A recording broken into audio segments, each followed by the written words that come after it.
Ассаламу алейкум, кыргыз элим.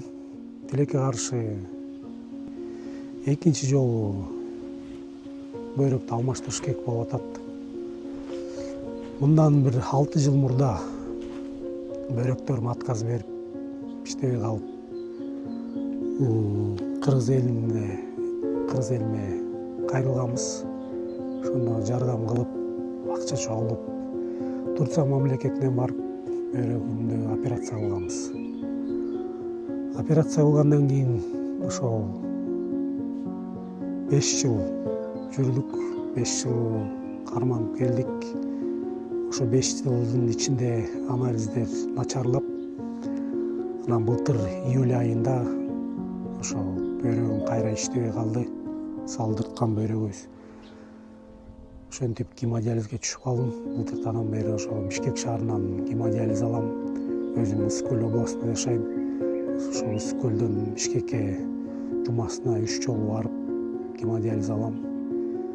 4 сааттан жатып алабыз. Анан ушул оору өзүнүкүн акырынан алып келатат. Күндөн күнгө уже алысырап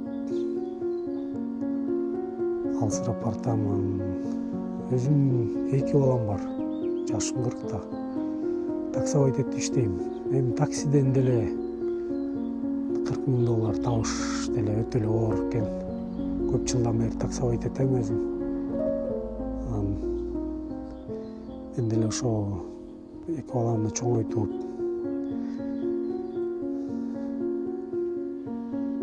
жашагым келет. Ошолорго тарбия берип, жакшы тарбия берип, жакшы чоңойткум келет. Бул оору менен көп нерсени ойлогон, көп нерселерди кыла албайт экенмин. Ошол кыргыз элим ошол. Менин Мбанк номерим ошо астында турган. Мбанк номерим 0707 312 738. Ошо кыргыз элим силерден жардам сурайм. Экинчи жолу кайрылып атабыз дагы.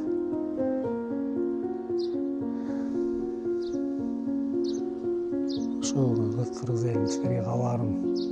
Үй бүлөңүздөрдөн эч ким оорубасын. Баарыңыздарга аманчылык, ден соолук. Алла таалам бактылуулук берсин.